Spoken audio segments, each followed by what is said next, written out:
Hi everyone, welcome back to the Mammoth Site video series about the Larramendy mammoth skull from Channel Islands National Park. Today we're going to be taking a look at the skull and showing you some stuff comparing it to an African elephant skull. With us today is Dr. Jim Mead, the Mammoth Site Director. So Jim, you want to kick us off? Yeah, so we have a female African elephant skull here, so we can see that the eye would be roughly here, so that's going to be equivalent to right about here. Okay, then we have the nasal, so here's the nasal, the trunk would come down here. Of course you can see the tusks, the beautiful tusks on this one. Here it'd be pretty small, and they're coming out here, but they've already been taken out when we macerate the animal. You can see all the sutures, which is neat. This is kind of a juvenile one, if I remember right. Not a real young one, but not a real mature one. And you can see some real differences, morphological differences, which kind of point out this has to be an adult of some sort. But what's kind of getting me is, if this is adult, there's still a lot of holes and cracks. And what's going on with this? Right, so this whole back end of the skull is extremely fragile, and to some extent up in here, although that's a little harder to see.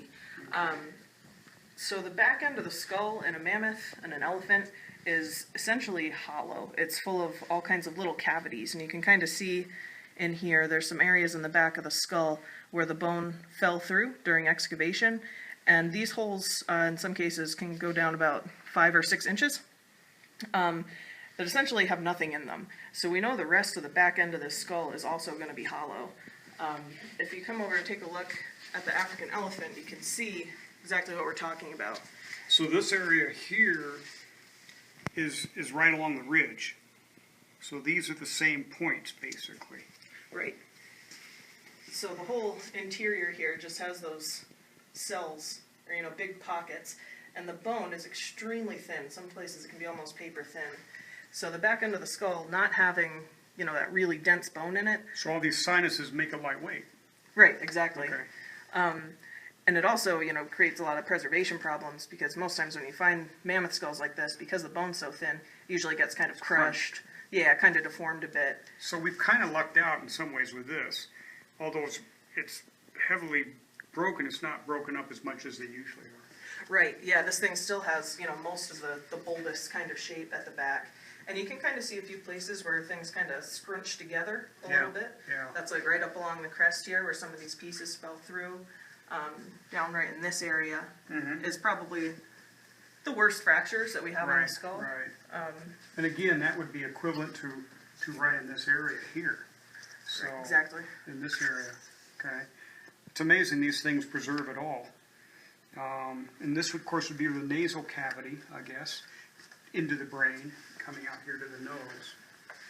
Okay.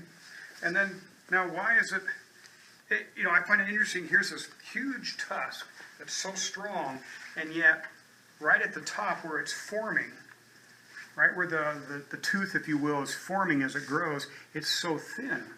And we see that on this one, too. You can see how delicate this is up in here. And I find it interesting that it would be such thin bone. Right, and it's really, once you get a little bit further down, the bone gets really thick and strong. Okay. It's just up at this top part where it gets really, really thin. And you can see some of these holes also, puncture through that thin bone and go way down deep into the tusk socket. Okay. Right, because the tusks have, they're just like any other teeth. They have a big pulp cavity inside of them. Right. So that hole follows down almost to the end there. Okay.